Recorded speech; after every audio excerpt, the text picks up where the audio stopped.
اب آپ اس مبارک سلسلے کا 13واں حلقہ سماعت فرمائیں۔ ایک آدمی جا رہا ہے، اس نے مکہ چھوڑ دیا، تو اس کے چھوڑنے کے بعد پھر ایک تو پوری دنیا میں ہماری قلت ہو رہی ہے کہ مکے والے ایسے لوگ تھے کہ ان سے لوگ تنگ آ کے بھاگ رہے ہیں، اور دوسری بات یہ ہے کہ پھر ہم یہاں سے نکل کے جائیں، وہ جا رہا ہے اپنے بچوں کو لے کر، تو اب جا کے مقابلہ کریں کو اچھے لگتے ہیں ہم۔ اور تیسری بات یہ ہے کہ جو چیلنج کر کے ہمیں گیا ہے کہ میں بیٹھا ہوں 2 دن کے لیے، تو آخر اسے بھی تو کسی کا سہارا ہے، ایسے تو نہیں چیلنج کر رہا، وہ اکیلا کیسے لڑ سکتا ہے ہم سب سے؟ معلوم ہوتا ہے اس کے ساتھ کچھ لوگ ہیں جو عین ٹائم پہ ظاہر ہوں گے۔ خیر انہوں نے ارادہ اپنا بدل دیا۔ حضور صلی اللہ علیہ وسلم کو حکم ہوا ہجرت کا، تو بی بی عائشہ رضی اللہ تعالیٰ عنہ فرماتی ہیں کہ فطرق الباب، ہمارا دروازہ کھٹکھٹایا گیا، تو تھوڑی دیر گزری کہ ہم نے دیکھا فإذا هو رسول اللہ صلی اللہ علیہ وسلم کہ اللہ کے نبی محمد پاک ہیں، اور ایسے وقت میں تو حضور کبھی ہمارے پاس نہیں آئے۔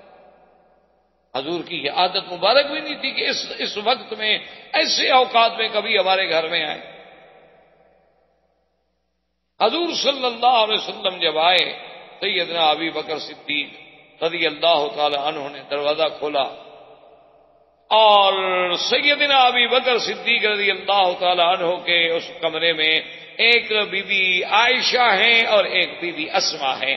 بی بی عائشہ اور بی بی اسما جو ہے یہ بہنیں ہیں، اور دونوں بیٹیاں ہیں سیدنا ابی بکر رضی اللہ تعالی عنہ کی، لیکن دونوں کی ماؤں میں فرق ہے۔ عرب میں تو پہلے سے رواج تھا نا شادیوں کا، حتیٰ کہ زمانے جاہلیت میں بھی رواج تھا شادیوں کا، اور بلکہ اگر دیکھا جائے تو حضرت سلیمان علیہ السلام کے زمانے میں بھی کہ بھی آپ 90 بیویاں ہوتی تھیں۔ اسی طرح پھر زمانے جاہلیت میں بھی، یہ تو بعد میں ہمارے ہاں یعنی شریعت نے پھر 4 تک کی اجازت دے دی، لیکن ہماری اللہ کا فضل ہے انڈو پاک کی مخلوق بڑی کئی شوہر جو ہیں بیچارے بیوی پرست لوگ ہیں، الحمدللہ وہ ایک سے گزارا کر، وہ ایک سے بھی اپنی عزت نہیں بچا سکتے، شریف لوگ ہیں بیچارے، اور خام خواہ کر کے کیوں اپنے آپ کو خراب کریں؟ ایک ہی کافی ہے، انشاءاللہ اسی سے بخشے جائیں گے، کیونکہ جو خوافین ہوں گے لازماً ان کی تو ایک بیوی ہوگی نا۔ فإن خفتم، اگر تم ڈرتے ہو تو پھر ایک، تو جن کی ایک ایسا بات ہے کہ وہ خوافین ہیں، ڈرنے والے، ڈرپوک قوم۔ عرب تو غیر ایسے نہیں تھے، عرب تو عرب تھے۔ تو اب جناب یہ ہوا کہ حضور پاک نے فرمایا کہ اخرج انکا یا ابی بکر، ابی بکر آپ کے گھر میں جو ہیں ان کو باہر بھیج دو، میں نے بات کرنی۔ اب دیکھو ابو بکر کا اعتماد، اس وقت پتہ ہے بی بی عائشہ حفصہ کے 7-8 سال کی بچیاں تھیں، کوئی لمبی عمر کی عورتیں تھوڑی تھی، 7 سال 6 سال 7 سال 8 سال کی بچیاں تھیں۔ ابو بکر نے کہا یا رسول اللہ ما هذه الا عائشہ و اسماء، میرا مدنی یہ عائشہ ہے، یہ اسماء ہے، یہ ابو بکر کی بیٹیاں ہیں، کوئی غم نہیں، آپ جو مرضی آئے بات کریں، آپ کو میرے گھرانے پہ اعتماد نہیں۔ 6 سال کی بچی 7 سال کی بچی، لیکن ابو بکر کا اعتماد دیکھ۔ حضور صلی اللہ علیہ وسلم فرمایا انی امرت بالہجرہ، ابو بکر میں اس لیے آیا ہوں کہ اللہ نے مجھے حکم دیا ہے کہ میں اب مکہ چھوڑوں، میں اب ہجرت کروں، ہجرت کا حکم آ گیا ہے۔ تو ابی بکر نے فوراً کہا الصحبۃ یا رسول اللہ، حضور آپ کو تو حکم آ گیا، میرے لیے کیا حکم ہے؟ فرمایا ان اللہ امرنی، ابو بکر میرے اللہ نے مجھے حکم دیا ہے کہ ابو بکر کو ساتھ لے کے جانا۔ فبکا ابی بکر، بی بی عائشہ کہتی ہیں میرے ابا روئے، اور اتنے روئے، فرماتی ہیں کہ ما رأیت احدا، میں نے زندگی میں نہیں دیکھا تھا کہ خوشی سے بھی کوئی روتا ہے، میں نے غم سے روتے ہوئے لوگ تو دیکھے تھے، لیکن مجھے یہ پتا نہیں تھا کہ آدمی کبھی خوشی سے بھی رو پڑتا، خوشی سے بھی آنسو نکل آتے ہیں، اتنا خوش ہوتا ہے کہ اس کے آنسو نکل آتے ہیں۔ ابا رو پڑے، اور اس نے کہا کہ یا رسول اللہ صلی اللہ علیہ وسلم، خدا جانتا ہے میں نے تو 2 اونٹنیاں پال رکھی ہیں، اتنے عرصے سے گھاس کھلا رہا ہوں، اور میں نے تو ساری تیاری مکمل کر رکھی ہے ہجرت کی محمد عربی صلی اللہ علیہ وسلم، حضور صلی اللہ علیہ وسلم بڑے خوش ہوئے اور فیصلہ ہو گیا کہ ہم نے فلاں رات کو مکہ مکرمہ سے نکلنا ہے اور فلاں راستے سے نکلنا ہے، اور ابی بکر تم نے فلاں جگہ میری انتظار کرنی ہے، وہاں سے آ کے ہم نے پھر مل جانا۔ اور حضور صلی اللہ علیہ وسلم نے سیدنا علی رضی اللہ تعالی عنہ کو بلایا۔ حضرت علی رضی اللہ تعالی عنہ کو بلانے کے بعد حضور صلی اللہ علیہ وسلم کے اس زمانے میں کوئی کتابت، کوئی تعلیم، کوئی تحریر، کوئی ایسی چیزیں تو ہوتی نہیں تھی۔ آپ کے پاس سارے مکے والوں کی امانات پڑی تھی۔ اب دیکھیں خدا کی شان ہے کہ مکے والے لوگ چاہے اسلام نہ لے آئیں، حضور کا کلمہ نہ پڑھیں، حضور کو مانتے نہیں ہیں، لیکن جب کوئی اہم اور قیمتی چیز ہوتی، سونا ہے، زیور ہے، چاندی ہے، مجوہرات ہیں، کچھ پیسے ہیں، تو وہ کٹھے باندھ کے دے جاتے حضور کی خدمت میں کہ حضور آپ امانت رکھ لیں، کیونکہ جانتے تھے کہ مخالفت اپنے مقام پر ہے، لیکن محمد عربی امین، صادق، سچے ہیں، امانت والے۔ حضور پاک نے فرمایا کہ حضرت علی تمہارے ذمہ ایک ڈیوٹی ہے، ایک تو ہمارے ہجرت کر جانے کے بعد، سفر کر جانے کے بعد یہ امانتیں جو ہیں ہذہ لفلان و ہذہ لفلان، یہ فلاں کی ہے، فلاں کی ہے، فلاں کی ہے، ان سب کافروں کے گھر میں پہنچانی، حاضر یا رسول۔ اور آپ نے فرمایا دوسری ڈیوٹی تمہارے ذمہ یہ ہے کہ تم نے میرے بستر پہ سونا، کیونکہ ہم نے رات کے آخری حصے میں سفر کرنا ہے، تم نے میرے بستر پہ لیٹ جانا، اور اوپر کپڑا لے لینا ہے کہ اگر کافر کوئی نگرانی بھی ہماری کر رہے ہوں، کیونکہ ہمیں پتا ہے کہ وہ ہمارے پیچھے لگے ہوئے ہیں، ہو سکتا ہے کہ ہماری ہجرت کے وقت میں بھی نگرانی کر رہے ہوں، تو کم از کم انہیں یہ تسلی ہو کہ شاید اللہ کے نبی سو رہے ہیں اور ہمیں کو سفر کرنے کا موقع مل جائے۔ تو حضرت علی رضی اللہ تعالی عنہ نے عرض کیا کہ حاضر یا رسول اللہ، حاضر یا رسول اللہ، یا نبی اللہ، بالکل میں حاضر، مجھے کوئی انکار۔ تو اسی لیے اس میں کوئی شبہ نہیں، یہ بہت بڑا مقام ہے، لیکن بعض روافض اسی بات کو بھی دلیل بناتے ہیں کہ حضور کے بعد تو خلافت کا حقدار حضرت علی تھا، کہ حضور نے اپنی امانتیں جو ہیں وہ حضرت علی کو سپرد کی ہیں، وہ حضور حضرت ابوبکر کو تو نہیں دی۔ اسی طرح امت بھی تو ایک امانت ہے، تو جب امانتوں کے رکھوالے خود حضور حضرت علی کو بنائیں تو حضور کے بعد پھر اور کیسے کوئی آدمی اس امت کا رکھوالا بن سکتا ہے؟ اور دوسری بات یہ ہے کہ حضور کے اس تخت پر، اس چارپائی پر، اس مقام پر حضور کے حکم سے حضرت علی لیٹے ہیں، تو جس کو حضور نے اپنے بستر پہ بٹھا دیا ہو تو اس تخت پہ کوئی اور کون بیٹھ سکتا؟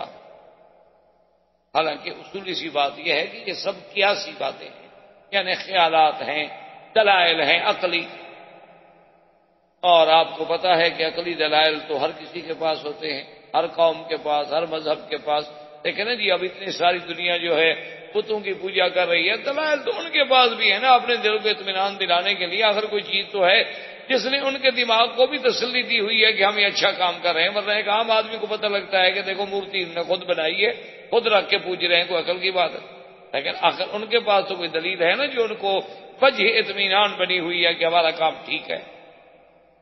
ورنہ دلیل کا معنی ہمیشہ یاد رکھیں یہ ہوتا ہے کہ اللہ کا حکم کیا ہے، دلیل یہ نہیں ہوتی کہ تم عقل لڑاؤ، ایک بات ہمیشہ یاد رکھیں، ورنہ دلیل ہر باطل کے پاس ہو، ہر فرقے کے پاس دلیل ہوتی ہے، ہر غلط آدمی کے پاس بھی دلیل ہوتی ہے۔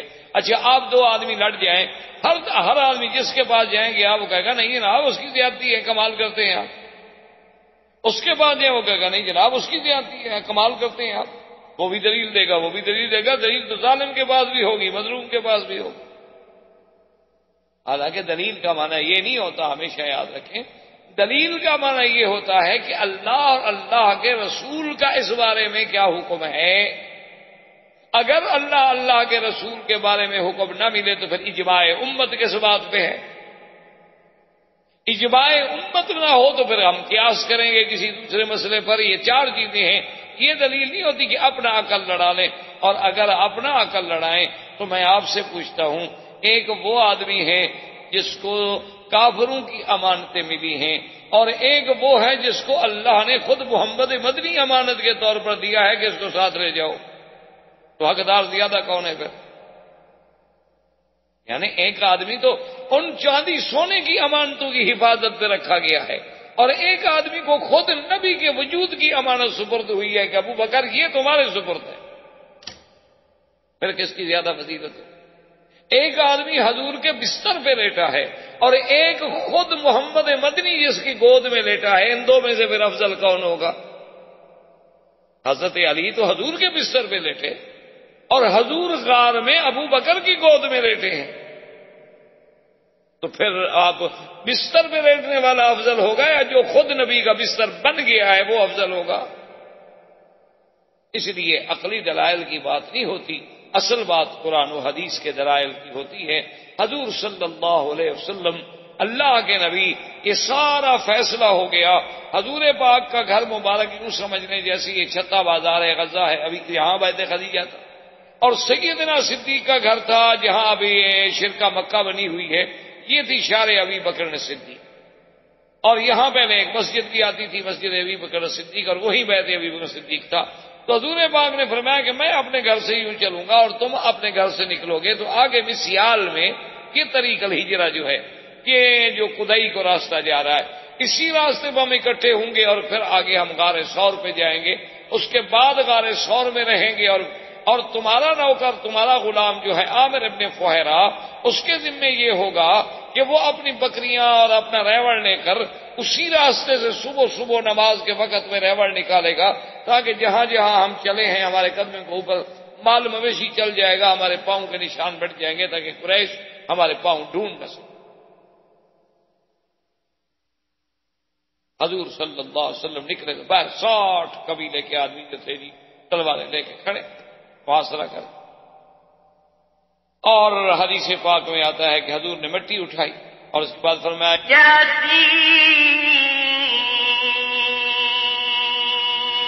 والقرآن الحكيم إنك لمن المرسلين على صراط مستقيم تنزيل العزيز الرحيم پڑھتے گئے حضور وجعلنا من بين أيديهم سدا ومن خلفهم سدا فأغشيناهم فهم لا يبصرون۔ اور حضور نے پڑھا شاہت الوجوہ، شاہت الوجوہ، اور مٹی پھینکی۔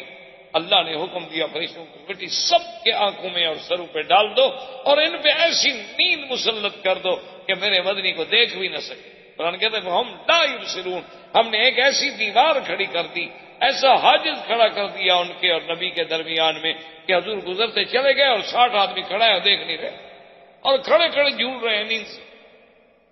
یعنی آپ اندازہ کریں کہ 60 آدمی، ایک نہیں، دو نہیں، تین نہیں، چار نہیں، 60 آدمی پھر ایک طرف بھی تو نہیں کھڑا ہوا نا، ہر طرف وہ کھڑا ہوا ہے، اور حضور نے تو مٹی مبارک ایک طرف پھینکی لیکن وہ سب کو پہنچی۔ اسی لیے قرآن کہتے ہیں وَمَا رَمَيْتَ إِذْ رَمَيْتَ وَلَٰكِنَّ اللَّهَ رَمَىٰ۔ میرا مدنی صرف آپ نے نہیں پھینکی جو کچھ پھینکا، اصل تو اللہ نے پہنچائی، اللہ نے۔ آپ کا کام تو صرف ایک ظاہری طور پر ایک طرف سے مٹی کو پھینک دینا تھا، لیکن چاروں طرف کس نے پہنچائی؟ وہ تو میں نے پہنچائی۔ اب جناب حضور صلی اللہ علیہ وسلم تشریف لے گئے، آگے سیدنا ابی بکر انتظار میں ہیں، اور حضور نے فرمایا ابو بکر تمہارے اور میرے درمیان میں فاصلہ ہوگا، ہم اکٹھے نہیں چلیں گے، تاکہ خدا نہ خواستہ کوئی دشمن آگے آ جائے تو دونوں کو پر تو حملہ نہ ہو جائے نا، کم سے کم ہمارا آپس میں فاصلہ تو۔ اصل میں یہ ساری بات کیا ہے یاد رکھنا، یہ ہجرت ہو، اسراء ہو، معراج ہو، سفر طائف ہو، سفر مدینہ ہو، یہ تعلیم تھی حضور کی امت کے لیے، ورنہ اللہ چاہتے تو جبریل کو بھیج کے معراج پہ جا سکتے ہیں، براق پہ مدینے نہیں جا سکتے، کوئی بات ہے۔ حضور صلی اللہ علیہ وسلم کا سفر اگر آسمانوں تک ہو سکتا ہے اور معراج ہو سکتا ہے، 7ویں آسمان اور سدرۃ المنتہا تک جا کے مکے واپس آ سکتے ہیں، تو مدینہ منورہ حضور کو بھیج دینا کون سا مشکل ہے؟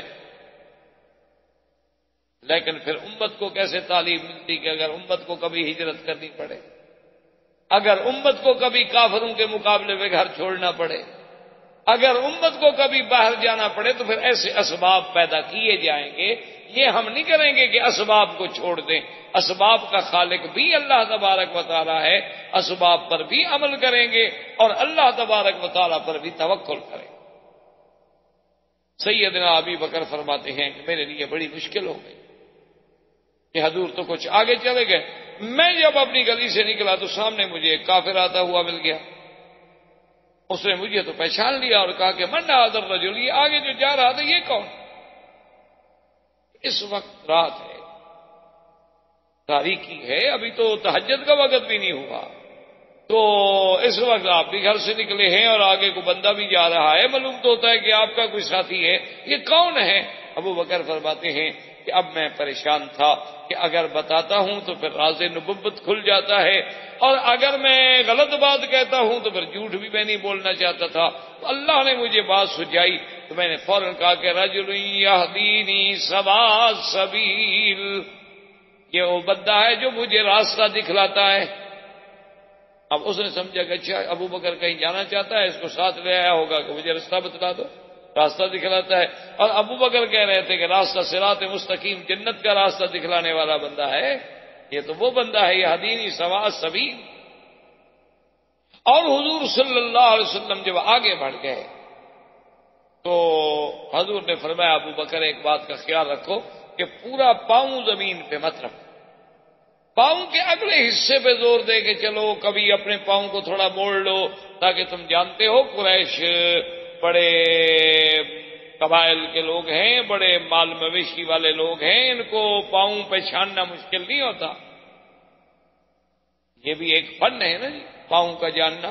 ہمارے یہاں آپ کے ملکوں میں، ہمارے پاکستان میں، ہندوستان میں اور دیگر ملکوں میں سراغی جی نے کہا جاتا ہے، وہ اتنے ماہر ہوتے ہیں کہ ایک دفعہ اگر ان کی نظر سے ایک پاؤں گزر جائے چلتا ہوا مٹی پہ، تو وہ اگر 50 سال کے بعد بھی دیکھیں تو کہیں گے یہ وہ آدمی، اتنے ماہر ہو۔ اور عرب بھی اسی طرح ماہر ہوتے۔ ان کا بڑا ایک عجیب واقعہ ہے نا کہ ایک دو ساتھی جا رہے تھے، راستے میں انہوں نے دیکھا کہ پاؤں ہے، نشان ہے اونٹ کے پاؤں کا، 2 اونٹ ہیں جا رہے ہیں، ان کے پاؤں کے نشان ہیں۔ تو ایک نے کہا کہ یہ جو اونٹ ہے نا یہ لنگڑا معلوم ہوتا ہے، پاؤں کے نشان دیکھ کر۔ دوسرے نے کہا بھئی صرف لنگڑا نہیں معلوم ہوتا، مجھے تو یہ کانا بھی معلوم ہوتا ہے، اس کی آنکھ بھی ایک۔ پھر تیسرے نے کہا کہ یار یہ صرف کانا نہیں ہے، اس کو خارش کی بیماری بھی ہے۔ یہ باتیں کرتے ہوئے جا آگے ایک بندہ مل گیا، انہوں نے کہا یار کس کی باتیں کر رہے ہیں؟ انہوں نے کہا یار ابھی جو اونٹ گزرے ہیں نا تو ہمارا خیال ہے کہ ایک تو اونٹ جو ہے وہ لنگڑا ہے۔ اس نے کہا تمہیں کیسے پتا؟ اس نے کہا یار پاؤں نہیں دیکھا، پاؤں صحیح نہیں رکھتا نا برابر، پاؤں میں لنگڑا پن ہے۔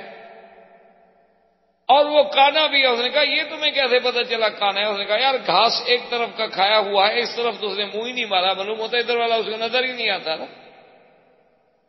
اور تیسرے نے کہا کہ اس کو خارش بھی، اس نے کہا دیکھو نہیں درختوں سے رگڑا لگایا ہے تو درخت پر اس کے چمڑا لگا ہوا ہے، تو اس نے باقاعدہ درخت کے ساتھ جا کر اپنا وجود رگڑا ہے، کوئی خارش لگی ہوئی ہے نا اس کو۔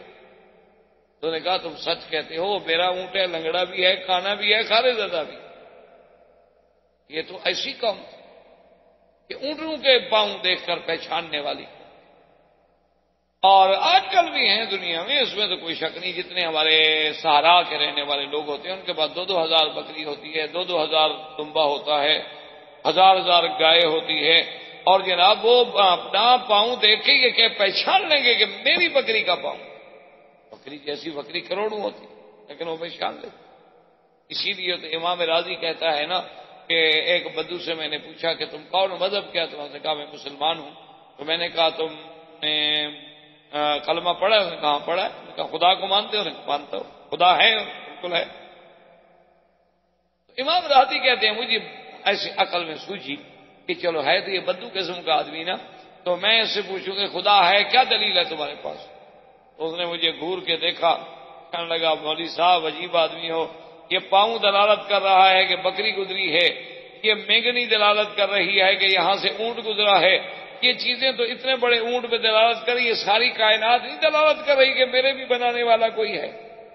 عجیب آدمی ہو، ہم یہ پاؤں دیکھ کے فیصلہ کر لیتے ہیں کہ ہرن گزرا ہے یا خرگوش گزرا ہے یا بکری گزری ہے یا دمبا گزرا ہے، تو یہ پاؤں ہمیں بتلا رہا ہے، یہ پوری کائنات نہیں بتلا رہی کہ خدا کوئی ہے۔ اس نے کہا، راضی نے کہا کہ یار یہ تو بڑی اچھی دلیل ہے اس کے۔ انہوں نے کہا اچھا یہ بھی تو ہو سکتا ہے نا کہ خدا دو ہوں؟ انہوں نے کہا نہیں، خدا ایک۔ انہوں نے کہا اچھا ایک ہونے پر تمہارے پاس کیا دلیل ہے؟ انہوں نے کہا مولوی صاحب تمہارا دماغ تو نہیں چل گیا، اگر خدا دو ہوتے نا تو روز جھگڑا ہوتا ہے، ایک کہتا ابھی دن رہنے دے، کہتا نہیں میں ابھی رات لاتا ہوں، تو جو کمزور ہو جاتا ہے وہ خدا تھوڑا ہوتا ہے، کمزور بھی کبھی خدا بنا ہے بنا،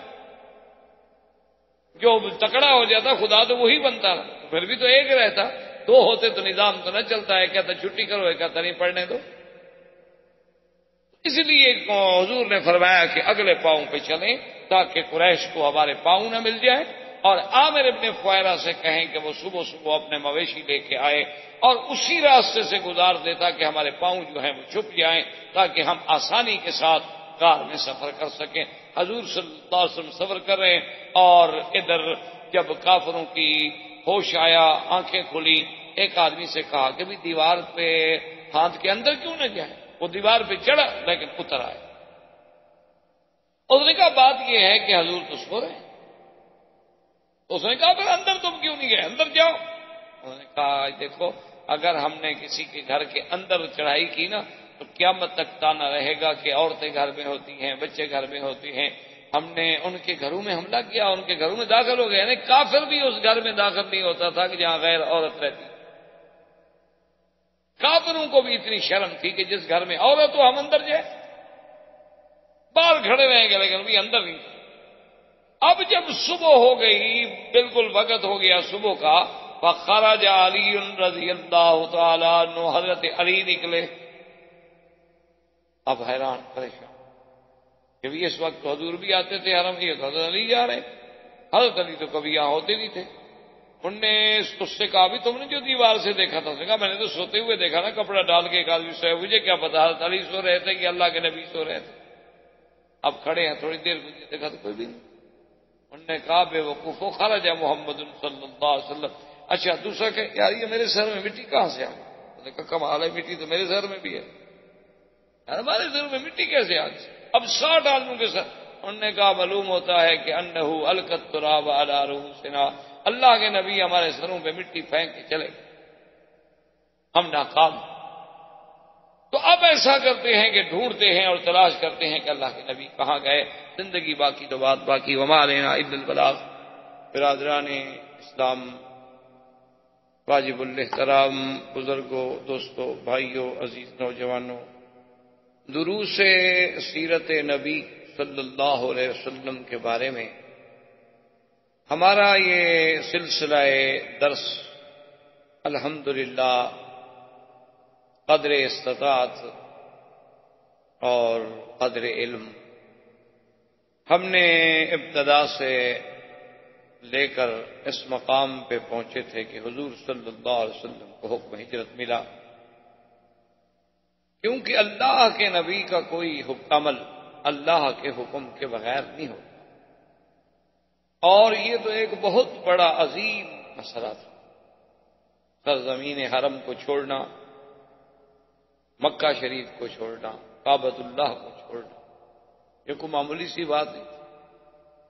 افضل بقعۃ فی العالم، پوری کائنات میں سب سے افضل زمین کا ٹکڑا جو ہے وہ اللہ کا کعبہ ہے، حتیٰ کہ صحیح احادیث میں موجود ہے کہ حضور صلی اللہ علیہ وسلم نے کعبۃ اللہ میں کھڑے ہو کر یہ ارشاد فرمایا تھا کہ واللہ انک لخیر ارض اللہ واحب ارض واحب الی اللہ۔ حضور نے کعبۃ اللہ کی طرف اشارہ کر کے فرمایا کہ اے اللہ کا کعبہ، مجھے اللہ کی قسم ہے کہ ساری کائنات میں سب سے بہتر اور سب سے زیادہ محبوب کی طرح جو ہے اللہ کو وہ تیرا تو ہی، اور ساتھ یہ بھی فرمایا کہ واللہ مجھے اللہ کی قسم ہے ما خرجت منک، مجھے اگر میری قوم نکلنے پہ مجبور نہ کر دیتی تو میں تجھے چھوڑ کے کبھی نہ جاتا۔ تو اللہ کے کعبے کو چھوڑنا، سرزمین حرم کو چھوڑنا، یہ کوئی معمولی سی بات نہیں کہ اللہ کے نبی کھڑے رو رہے ہیں۔ یہ تو اصل میں ایک مسئلہ ہے نا جی کہ قدر جوہر بدانن، کہ جوہر کا پتہ جوہری کو لگتا ہے۔ ایک عام آدمی کے سامنے ڈائمنڈ یا ایک پتھر میں کیا فرق ہے، لیکن جوہری اس کی قیمت کا اندازہ کرتا ہے۔ اسی لیے کعبۃ اللہ کی عظمتوں کا پتہ بھی ان لوگوں کو تھا جو اصحاب رسول تھے، ان لوگوں کو تھا جو اللہ کے نبی تھے، ان لوگوں کو تھا جو ائمہ محدثین و فقہاء اور اولیاء اللہ اور عباد صالحین تھے۔ اس گھر میں اور اس حرم میں یعنی ایک لمحہ جو ہے آدمی کے لیے، ایک سا جو ہے آدمی کے لیے، ساری زندگی اس کا مقابلہ نہیں کر سکتا۔ ہم تو مادیات کا شکار ہو کر یہاں آتے ہیں اور پھر ان معاملات میں اتنی کھو جاتے ہیں کہ ہمیں دوستوں کے لیے بھی ٹائم مل جاتا ہے، ہمیں پکنک کے لیے بھی ٹائم مل جاتا ہے، واک کرنے کے لیے بھی ٹائم مل جاتا ہے، لیکن حرم میں حاضر ہونے کو ٹائم نہیں ملتا۔ اصل بات یہ نہیں ہوتی، اصل یہ ہے کہ اللہ اتنا قریب رکھ کر بھی اپنے بندے کو اندر نہیں آنا۔ تو اللہ کا گھر ہے، اللہ کو کیا ضرورت؟ اللہ راضی ہوتے ہیں تو لوگ ہزاروں روپے خرچ کر کے آتے ہیں عمرے پر اور رات دن حرم میں پڑے ہوتے ہیں، طواف کر رہے ہوتے ہیں۔ اور ایسے لوگ بھی ہیں بد نصیب کے اللہ کے گھر میں رہتے ہیں، ملازمت ہے، نوکری ہے، جگہ ہے، رہائش ہے، گاڑی ہے، کار ہے، وسائل ہے، لیکن پھر بھی حرم میں نماز نصیب نہیں ہوتی، طواف نصیب نہیں ہوتا۔ تو ان چیزوں کا تحسر دنیا میں تو خیر کسی کو کیا محسوس ہوگا، اللہ والوں کو تو محسوس ہوتا ہے، ورنہ پھر ہر آدمی کو اس کا آخرت میں پتہ چلے گا کہ ہم نے اتنی بڑی نعمت کا کس انداز سے ناشکر۔ تو حضور سرکار دو عالم صلی اللہ علیہ وسلم نے جب ہجرت کا فیصلہ فرما لیا اور سرکار دو عالم صلی اللہ علیہ وسلم نے اس کی تقسیم کار ایسے کی کہ آپ نے سیدنا علی رضی اللہ تعالی عنہ کو فرمایا کہ تمہارے ذمے تو یہ ہوگا کہ تم میرے بستر پہ، میرے فراش پہ میری چادر اوڑھ کے سو جاؤ گے، تاکہ اگر دشمن دیکھنے کی کوشش کریں تو انہیں اطمینان ہو کہ اللہ کے نبی ابھی گھر میں ہیں اور ہمیں کچھ فیصلہ کرنے کا موقع ملے۔ اور سیدنا ابی بکر نے صدیق رضی اللہ تعالی عنہ سے یہ فرمایا کہ اللہ کا حکم ہے ابو بکر کہ میں نے تمہیں اپنے ساتھ لے جانا، تم نے میرے ساتھ چلنا ہے، لیکن اس انداز میں ہم نے چلنا ہے کہ اپنا ایک وقت معین ہوگا اور ہم فاصلے سے چلیں گے کہ میں آگے ہوں گا، آپ مجھ سے کچھ دور، اور آپ کا جو غلام ہے عامر ابن فہیرہ، اس کی یہ ڈیوٹی ہوگی کہ جو راستہ ہم نے اختیار کرنا ہے اس پر وہ اپنے مویشی جانور، بکریاں، گائے اور اونٹنیاں لائے گا تاکہ وہ پاؤں جو ہیں ہمارے چھپ جائیں۔ اور عبداللہ ابن ابی بکر کی یہ ڈیوٹی ہوگی کہ وہ ہمیں روزانہ کے معلومات جو ہے وہ پہنچائے گا کہ آج کیا ہوا، آج مکے میں کیا ہو رہا ہے۔ اور بی بی اسما کے ذمہ یہ لگایا گیا کہ تم نے ہمیں طعام پہنچانا ہے۔ یہ ساری تخطیط جو تھی، یہ ساری تنظیم جو تھی، یہ خود حضور سرکار دو عالم رحمت دو جہاں صلی اللہ علیہ وسلم نے خود فرمایا۔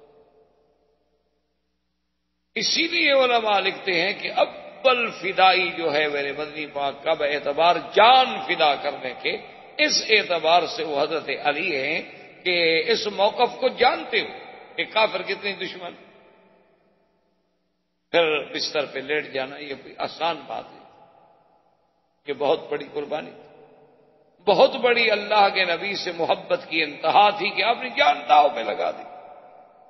اور سیدنا صدیق رضی اللہ تعالی عنہ کا تو اس سے بھی بڑا امتحان ہے کہ وہ امانت نبوت کو لے کے ساتھ چل رہا، سیدنا علی رضی اللہ تعالیٰ عنہ کے لیے تو خطر اس وقت تک ہے جب تک کہ کافروں کو ہو سکتا ہے پتہ نہ چلے وہ حملہ کر دیں، لیکن جب بات معلوم ہو جائے گی تو بات ختم ہو گئی کہ بھئی اللہ کے نبی تو چلے گئے یہ تو حضرت علی۔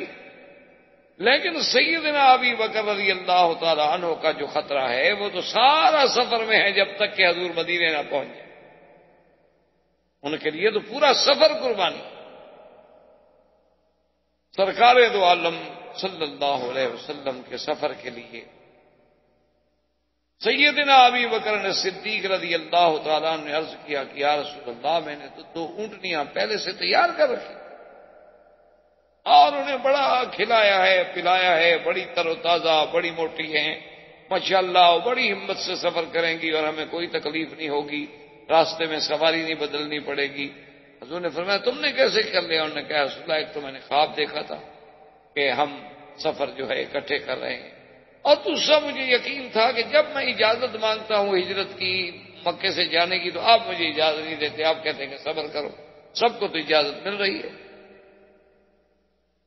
آپ نے فرمایا ابو بکر رضی اللہ تعالی عنہ بات ٹھیک ہے تم نے بہت اچھا کیا، لیکن میں تمہیں 1 اونٹنی کے پیسے ادا کروں گا۔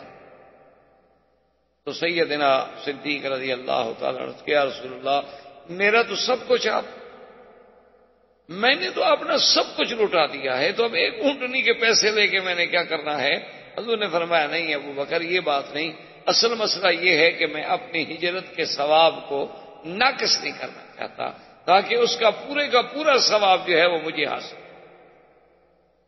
اسی لیے یہ ضروری ہوتا ہے کہ آپ حج پہ جا رہے ہیں، آپ عمرے پہ جا رہے ہیں، آپ عبادت پہ جا رہے ہیں، تو بہتر یہ ہوتا ہے کہ ہر ساتھی اپنا حصہ ڈالے تاکہ اس کے ثواب میں کیوں کمی آئے۔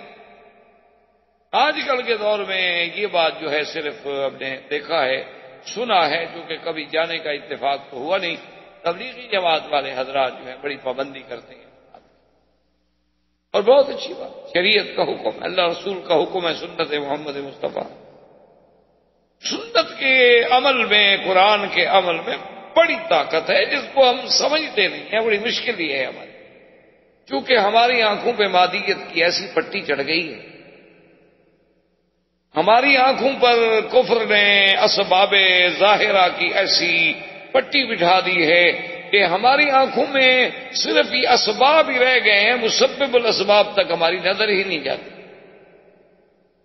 اب آپ دیکھیں نا جی کہ کوئی تصور نہیں کر سکتا، یہ کچھ سوچ سکتا ہے کہ ایک جگہ صحابہ رضوان اللہ علیہم اجمعین نے کافروں کے علاقے پہ حملہ کرنا تھا تو کافروں نے اپنی فون نے بھیجا کچھ لوگوں کو جاسوس بنا کر کہ مسلمانوں کو پتہ کرو بھی کتنی تعداد ہے، کتنی عدد ہے، کتنا لشکر ہے، ان کے پاس کتنے اونٹ ہیں، کتنا گھوڑے ہیں، کتنے ہتھیار ہیں۔ اتفاق کی بات یہ ہے کہ وہ جاسوس ایسے وقت پہ آیا کہ نماز کا وقت تھا، ندی کے کنارے پر صحابہ بیٹھے ہوئے تھے وضو کرنے کے لیے اور سب مسواک کر رہے۔ مسواک ایک سنت، دانت صاف کر۔ وہ جاسوس بڑے غور سے، چونکہ وہ تو دور سے دیکھ رہا تھا، دیکھتے دیکھتے واپس جب گیا تو اس نے اپنے لوگوں سے کہا، اس نے کہا کہ بھئی عدد تو مجھے سمجھ نہیں آتا کہ ان کا کتنا ہے، بہت تھوڑا سا عدد لگتا ہے، کوئی اونٹ گھوڑے بھی اتنے نہیں لگتے، لیکن یہ تو کوئی عجیب قوم ہے، خدا رحمت کرے، پتہ نہیں یہ آدم خور تو نہیں ہو تو دانت تیز کر رہے۔ نے کہا اچھا، کہاں دیکھو نا اگر ایک آدمی کا دانت خراب ہو سکتا ہے، سب کے کیسے خراب تھے کہ ایک ہی وقت میں ایک ہی ٹائم پر ایک ہی کنارے پہ بیٹھ کے اور سارے ایک ہی لکڑی اور ایک ہی طرز پہ استعمال کر رہے ہوں۔ اللہ تبارک و تعالیٰ معاف فرمائے۔ تو اللہ کی قدرت دیکھیں، اسے ایک سنت کا ایسا روب کافروں کے دل میں پڑا کہ وہ قلعہ چھوڑ کے بھاگ گئے۔ انہوں نے کہا کہ بھی پھر آدم خور مخلوق سے کون لڑ سکتا، یہ تو اچھی بات ہے، ایک معاملہ اور لوگوں کو سنائیں تو ان کے لیے ایک تضحیق ہوگی، ذوقا ہو۔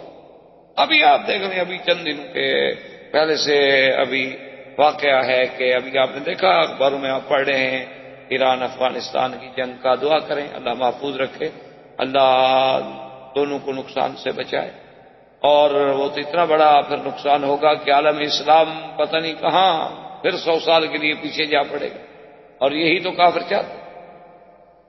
اب جناب وہ فوجیں اور یہ اور وہ جب آ گئی، اب 3 لاکھ بارڈر پہ ایک منظم فورس پڑی ہو، اور مقابلہ کن سے ہے؟ مدرسوں کے لڑکوں سے جو انہوں نے کبھی نہ جنگ لڑی ہے، نہ ٹریننگ ہے، نہ کچھ ہے. کیا مقابلہ؟ اب سوچ کیا مقابلہ. تو ان کے جو امیر تھے نا ان لڑکوں کے، انہوں نے کہا کہ بھائی جتنے علماء ہیں اکٹھے کرو. تو تقریباً جو ہمیں سنایا گیا یا معلوم ہوا یا اخباروں میں پڑھا کہ تقریباً کوئی 6000 کے قریب علماء اکٹھے ہوئے. اس نے کہا کہ مجھے یہ فتویٰ دو کہ یہ جو ہماری جنگ ہونے والی ہے اور 3 لاکھ فوج ہمارے ہمسائے نے ہمارے خلاف لگا دی ہے، کیا وہ کافر ہے شیعہ؟ اگر تو کافر ہے پھر تو ہمیں جنگ لڑنی ہے، اور اگر وہ مسلمان ہیں تو پھر تو ہم ان سے جنگ نہیں کر سکتے. مسلمانوں سے کیسے لڑیں؟ پھر تو یہ ہوگا ہمارا فیصلہ کہ ہم نہیں پہلی گولی چلائیں گے اور نہ ہم ان کے علاقے میں قدم رکھیں گے. اگر انہوں نے ہمارے اوپر گولی چلائی اور قدم رکھا تو ہم ڈیفینس کریں گے جس کی ہمیں شریعت اجازت ہے. پھر ہم دفاعی جنگ تو لڑیں گے، لیکن کسی مسلمان کے ساتھ اب لڑ تو نہیں سکتے کہ ابتدا کریں. اس پہ علماء کا بورڈ بیٹھا، اللہ نے مہربانی کی ان کو فوراً فیصلہ کرنا پڑا کہ جی ہم نہیں لڑتے. کیوں؟ ان کے لیے تو مسئلہ پیدا ہو گیا نا کہ اگر 6000 علماء متفق ہو کر کفر کا فتویٰ جاری کر دیں تو جنگ تو اپنی جگہ رہی، ہم تو ویسے جنگ ہار گئے. اور اگر وہ کفر کا فتویٰ جاری نہ کریں تو وہ کہتے ہیں ہم تو لڑتے نہیں، ہم تو مسلمانوں کے خلاف کبھی نہیں لڑیں گے. اسلام کے خلاف کون لڑ سکتا ہے؟ تو ایک سنت پر عمل کرنے کا جو اللہ کے نبی کا حکم ہے اس کا کتنا بہتر ہوئی کہ دونوں الحمدللہ ذرا تھم گئے. اور اللہ پاک کرے کہ دونوں کو اللہ اصلاح کی توفیق عطا فرمائے، کیونکہ ہم اس لڑائیوں کے جھگڑوں کے متحمل نہیں ہو سکتے. امت اسلام کو ابھی اتنا وقت نہیں، فرصت. تو خیر یہ سارے انتظامات کرنے کے بعد حضور صلی اللہ علیہ وسلم جب باہر نکلے تو کافر آپ کے گھر کے باہر کھڑے تھے. حضور پاک نے مٹی لی، سورۃ یاسین کی آیات مبارک پڑھی. وَجَعَلْنَا مِن بَيْنِ أَيْدِيهِمْ سَدًّا وَمِنْ خَلْفِهِمْ سَدًّا فَأَغْشَيْنَاهُمْ فَهُمْ لَا يُبْصِرُونَ. شاہت الوجوہ، شاہت الوجوہ، شاہت الوجوہ پڑھ کے حضور نے پھینکا. اللہ نے وہ مٹی جو تھی تمام کافروں کی آنکھوں میں، سروں میں ڈالی. وہ سب کے سب غنودگی کا شکار ہو گیا. حضور آرام سے حضور صلی اللہ علیہ وسلم تشریف لے گئے. یہ اب آپ یوں سمجھیں کہ جیسے اب محلہ مسطلہ ہے کہ حرم کے سامنے مکہ کمپلیکس ہے، یہ سارا راستہ جو یہ مسیال کہلاتا ہے، اور یہی آگے جا کے شہر ابی بکر صدیق ہے، شہر ابراہیم الخلیل ہے، اور یہی راستہ پھر جا کے کدائی سے ہوتا ہوا غار ثور کی طرف، جس کو آج کل مخطط دار الہجرہ کہتے ہیں. اصل یہی طریقہ الہجرہ. حضور صلی اللہ علیہ وسلم اسی طرف روانہ ہوئے، اور کافروں نے جب کافی دیر ہو گئی، صبح کا وقت قریب آ گیا، وہ حیران ہو گئے کہ حسب عادت آج حضور صلی اللہ علیہ وسلم باہر نہیں آئے. تو ایک نے کہا کہ چلو بھی دیکھتے ہیں. وہ دیوار پہ چڑھ کے اس نے دیکھا، اس نے کہا کہ بھئی حضور تو سو رہے ہیں، چارپائی پہ لیٹے ہوئے ہیں، کپڑا پہنا ہوا. اب دیکھیں کہ 60 آدمی، 60 نوجوان جنگجو قبائل کے آدمی اور بڑے معروف جنگی لوگ باہر کھڑے ہوئے ہیں، لیکن دشمن کے گھر میں داخل نہیں ہوتے، بھی اندر کود جاؤ. تو علماء نے لکھا کہ وجہ یہ تھی کہ یہ عرب میں آر تھی کہ جس گھر میں بچے ہوں، عورتیں ہوں، اس گھر میں داخل کیسے. کہتے ٹھیک ہے دشمنی ہے، جب مرد نکلے گا قتل کر دیں. لیکن جس گھر میں کوئی عورت ہو، کوئی خاتون ہو، اس گھر میں ہم رات کو کیسے داخل ہو جائیں؟ یہ تو بے حرمتی ہے، یہ تو کسی دوسرے کی عزت کی توہین ہے. یعنی کافروں کو یہ خیال تھا. اب آپ خود اندازہ کر لیں کہ آج مسلمانوں کو بھی کیا یہ خیال ہے. آج تو ہم جس دور سے گزر رہے ہیں، بیٹے اپنے ماؤں کے قاتل. کئی دفعہ اخبار میں آتا ہے بیٹے نے ماں کو قتل کر دیا، بیٹے نے باپ کو قتل کر دیا، بھائی نے بہن کو قتل کر دیا، بھائی نے بہن کو بیچ دیا. ہم تو اس دور میں گزر رہے. اب انہوں نے دیکھا تھوڑی دیر گزری، انہوں نے کہا بھی یہ تو نہیں ہو سکتا کہ اتنی لمبی دیر اور اس وقت تک حضور لیٹے رہے. تو انہوں نے کہا بھی کوئی خاتون کوئی بچہ، اب چونکہ صبح بھی قریب آنے لگ گئی، انہوں نے کہا نہیں اندر کوئی خاتون کوئی بچہ کوئی عورت تو نظر نہیں. انہوں نے کہا پھر ہم کیوں کھڑے ہوئے ہیں بھائی، چلو اندر. سب نے جناب جب اندر آئے تو حضرت علی اٹھے، کپڑا ہٹایا چہرے سے، فقال فإذا هو علی. انہوں نے کہا یہ تو حضرت علی لیٹے ہوئے ہیں. تو انہوں نے حضرت علی سے پوچھا کہ این رسول اللہ، محمد مصطفیٰ کہاں ہیں؟ تو حضرت علی نے فرمایا کہ میں کیا بتا سکتا ہوں کہ وہ اس وقت کہاں ہوں گے. بات اس کی ٹھیک تھی، حضرت علی نے جھوٹ تو نہیں بولا. کیوں؟ اللہ کے ماننے والے جو ہیں وہ کبھی جھوٹ تھوڑا بولتے. حضرت مولانا قاسم نانوتوی رحمۃ اللہ علیہ جن نے دارالعلوم دیوبند کی بنیاد رکھی، انگریزوں نے ان کے وارنٹ جاری کیے اور انگریز ان کو سزائے موت دینا چاہتے. تو دوستوں نے انہیں مشورہ دیا کہ حضرت یہ بہت بڑا مسئلہ ہے اور کفر کی طاقت ہے، انگریز کی حکومت ہے، اور وہ اندر کے لوگوں نے ہمیں بتایا ہے کہ وہ آپ کو سزائے موت دینا چاہتے ہیں، آپ مہربانی کر کے چھپ جائیں. حضرت مولانا قاسم نانوتوی رحمۃ اللہ علیہ دوستوں کے مشورے کے بعد، علماء کے مشورے کے بعد چھپ گئے. 3 دن کے بعد دوستوں نے دیکھا کہ وہ تو پھر مسجد میں کھڑے نماز پڑھنے. نماز پڑھ کے فارغ ہوئے تو ساتھی اکٹھے انہوں نے کہا واہ مولانا کمال کر دیا، آپ بھی بڑی مدت چھپے بھائی،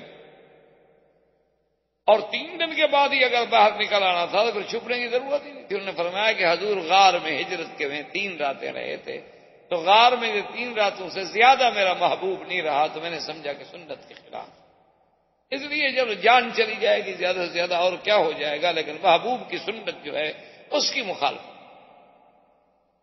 اچھا خدا کی شان دوست احباب یہ کہہ کے چلے گئے اور دشمن بھی تو تلاش میں تھا. فوراً جناب کلیکٹر کے عہدے کا افسر انگریز وہ مدرسے میں گھس آیا اور آ کے مولانا قاسم سے ہی پوچھتا ہے کہ مسٹر مولانا قاسم کدھر ہے، کیونکہ اس کو یہ تو پتا تھا کہ مولانا قاسم کو پکڑنا ہے لیکن شکل نہیں جانتا. تو مولانا قاسم رحمۃ اللہ علیہ نانوتوی رحمۃ اللہ علیہ جہاں کھڑے تھے 2 قدم ذرا پیچھے ہٹ کے فرمایا ابھی تو یہیں تھے، فرمایا ابھی تو یہیں تھے. اس نے سمجھا اس کا مطلب ہے کہ اب تو نہیں ہے یہاں، تو چلا گیا. تو جھوٹ بھی نہیں بولا، باقی بات ہے کہ ابھی تو یہیں تھے، اس میں کون سا جھوٹ تھا. تو اس کو کہا جاتا ہے عربی میں توریہ. یہ باقاعدہ ایک علم ہے، ایک فن ہے کہ آدمی ایسی بات کرے کہ جو ذو معنی ہو اور جس سے دونوں پہلو نکلیں. اور یہ اللہ کے قرآن میں بھی ہے کہ جب موسیٰ علیہ السلام کی بہن ڈھونڈتے ڈھونڈتے فرعون کے گھر میں آئی، دیکھا کہ موسیٰ رو رہے ہیں، دودھ نہیں پیتے. اب بہن ہے، بہن کا دل کیسے برداشت کرے کہ بھائی رو رہا ہو، بہن تو نہیں برداشت کر سکتی. تو بھی جلدی جلدی دوڑی اور اس کا کیا بات ہے، کیوں رو رہا ہے بچہ یہ؟ اب یہ بتا بھی نہیں سکتی بیچاری، ڈر کے مارے کہ میرا بھائی ہے. تو کیوں رو رہا ہے؟ انہوں نے کہا دودھ نہیں پیتا. دیکھو اس عورت کا دودھ دیا نہیں پیتا، اس کا دیا نہیں پیتا، اس کا دیا. انہوں نے کہا صحیح، اچھا ایسا ہے. هل أدلكم على أهل بيت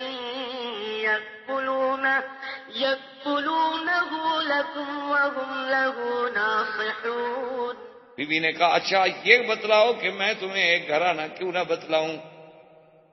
ایک گھر ہے، اس میں ایک بی بی ہے، بڑی پاک، بڑی نیک، بڑی صالحہ، اور بالکل ابھی اس کا بچہ بھی ہوا ہے اور اس کا دودھ یہ ضرور پیے گا، وہ بڑی پاک عورت.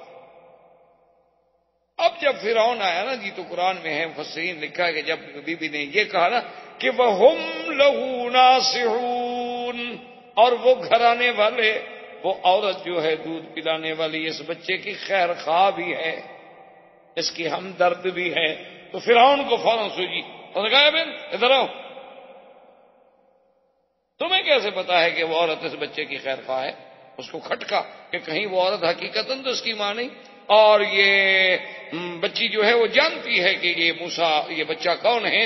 تو اس کا مطلب ہے کہ میں جس بچے سے ڈر رہا ہوں کہ یہ وہ بچہ تو نہیں ہے. تو فرعون کی تو آنکھیں سرخ سے کہا تم نے کیسے کہہ دیا کہ وہ اس کی خیر خواہ ہے؟ اس نے کہا فرعون تو نے سمجھا نہیں، لہو ناصحون، میرا مقصد یہ تھا کہ وہ اس کے خیر خواہ ہے، تیری خیر خواہ ہے. اب ضمیر کا برجا ادھر بھی ہو سکتا تھا ادھر بھی ہو سکتا تھا کہ لہو اس کے لیے یا اس کے لیے.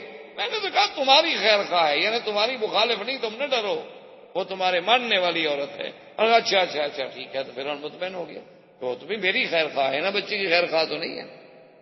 تو اس لیے اس کو کلام عرب میں کہا جاتا ہے توریہ، کہ دشمن کے سامنے آدمی ایک ایسی بات کہے کہ آدمی اپنی جان بھی بچ جائے اور جھوٹ بھی نہ ہو، واقعتاً جھوٹ بھی نہ ہو، اور جان کے بچانے کے لیے اس قسم کے کلمات کہنے جو ہیں اس کی اجازت۔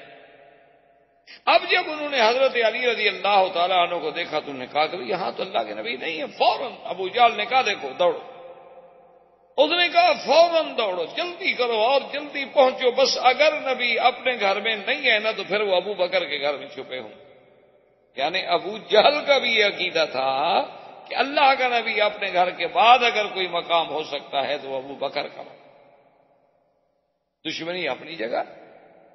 دوڑے دوڑے جب آئے اور حضرت صدیق کے دروازے پہ آ کے کھٹکھٹایا، ابو جہل ہے، ساتھی ہیں، جوان ہیں، تو اندر سے بی بی اسما نکلی۔ یہ بی بی اسما جو ہیں یہ سیدہ عائشہ کی بہن،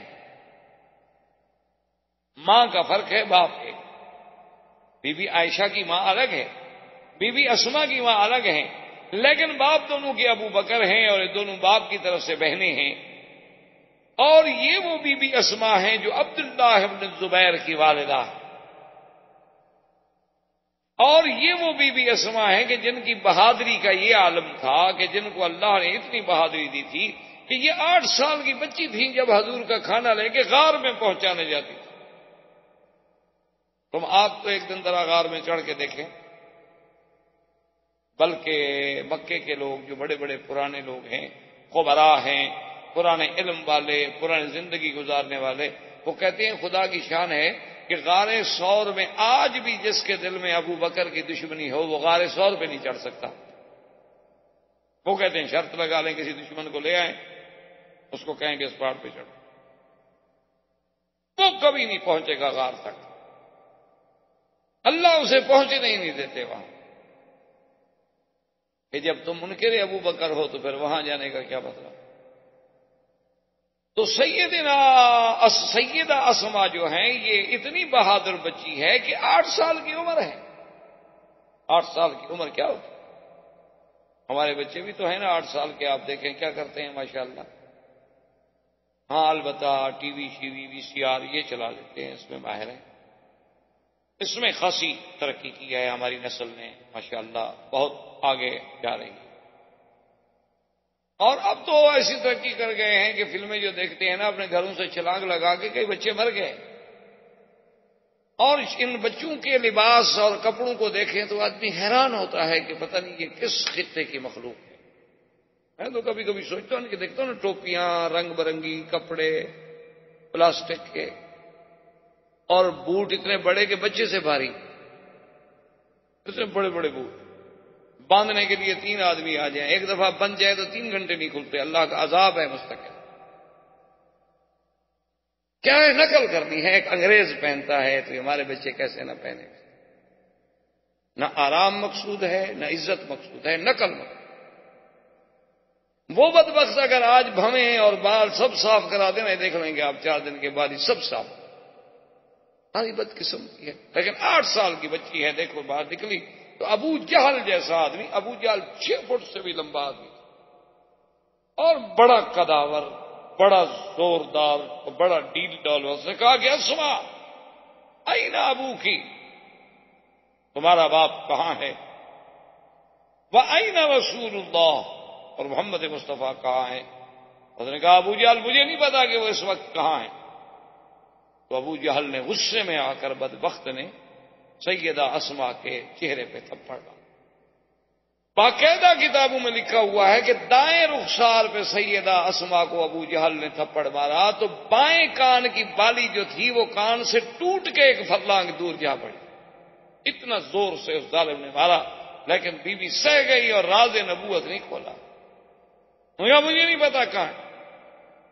اب شرمندہ بھی ہوا کہ میں نے ایک بچی پہ ہاتھ اٹھایا، اب سب عرب دیکھ رہے ہیں یہ کیسا بدبخت ہے، لڑکیوں کو مارتا ہے۔ فوراً شرمندہ ہوا، واپس آیا، دارالندوہ میں پہنچا اور فوراً میٹنگ کال کی، انہوں نے کہا کہ دیکھو اللہ کے نبی تو چلے گئے، لیکن اگر وہ ہم سے نکل گئے اور کسی بھی طرح وہ مدینہ منورہ پہنچ گئے تو پھر ہماری خیر نہیں ہے. اس لیے ہمیں فوراً ہر ممکن تلاش کرنی چاہیے.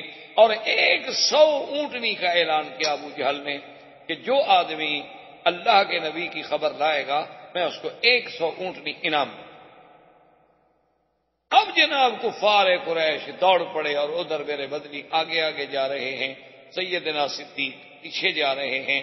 اور جب غار کے پہاڑ کے قریب پہنچے، حضور تھوڑے سے اوپر چڑھے تو سیدنا ابو بکر کہتے ہیں کہ حضور کی انگلیاں مبارک میں خون بھر گیا. ان کے نازک بدن تھا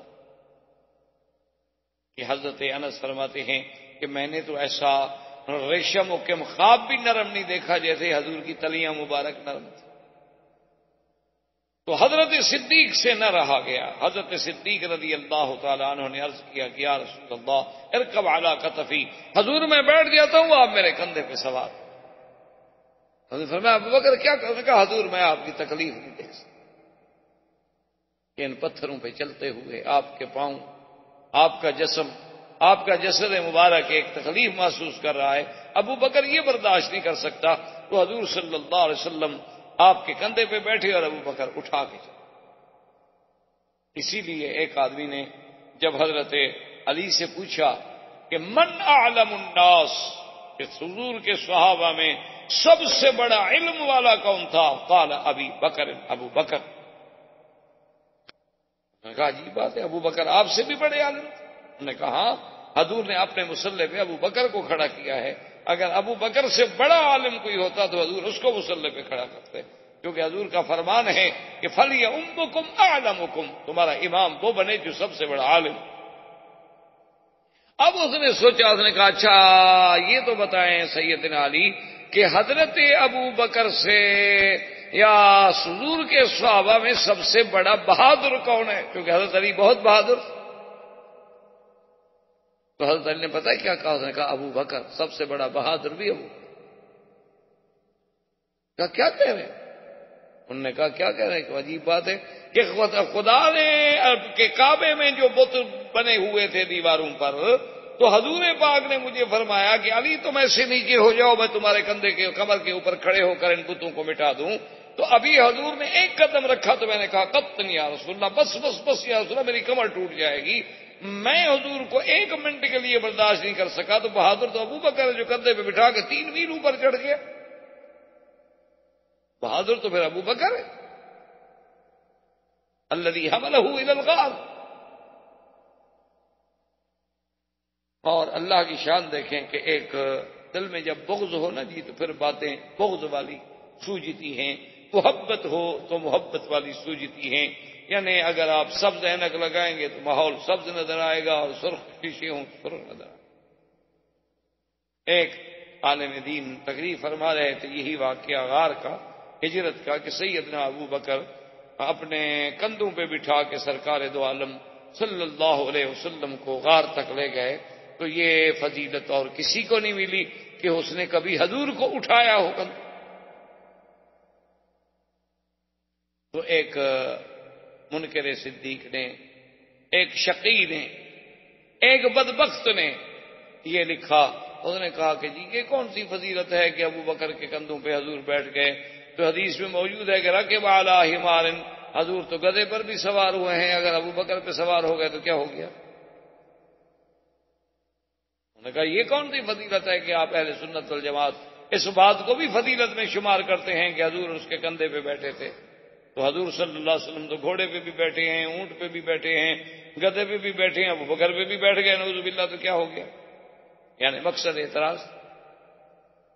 تو انہوں نے فرمایا کہ میرے بھائی بالکل ٹھیک ہے ہم مانتے ہیں، لیکن تم نے اصل بات کو سمجھا نہیں ہے. حضور اونٹنی پہ بھی بیٹھے، براق پہ بھی بیٹھے، حضور گھوڑے پہ بھی بیٹھے، حضور گدھا پہ بھی بیٹھے، حضور خچر پہ بھی بیٹھے، حضور دلدل پہ بھی بیٹھے. یہی تو ہمارا عقیدہ ہے. لیکن ہمارا ایمان ہے جس اونٹ پہ حضور بیٹھے ہیں وہ اونٹ ساری دنیا کے اونٹوں سے افضل ہے، اور جس گدھا پہ حضور بیٹھے ہیں وہ گدھا ساری دنیا کے گدھوں میں افضل ہے، اور جس بندے پہ نبی بیٹھا ہے وہ بندہ ساری دنیا کے بندوں سے افضل. یہی تو ہمارا عقیدہ ہے، اسی کو تو ہم بیان کرتے ہیں. ہم منکر تو نہیں ہیں کہ حضور نہیں بیٹھے. فلما دنا الى الغار، جب حضور غار کے قریب پہنچے اس نے کہا یا رسول اللہ کیف یا رسول اللہ، حضور آپ اتریں ٹھہر جائیں ٹھہر. حضور فرمایا نماز ہے آپ.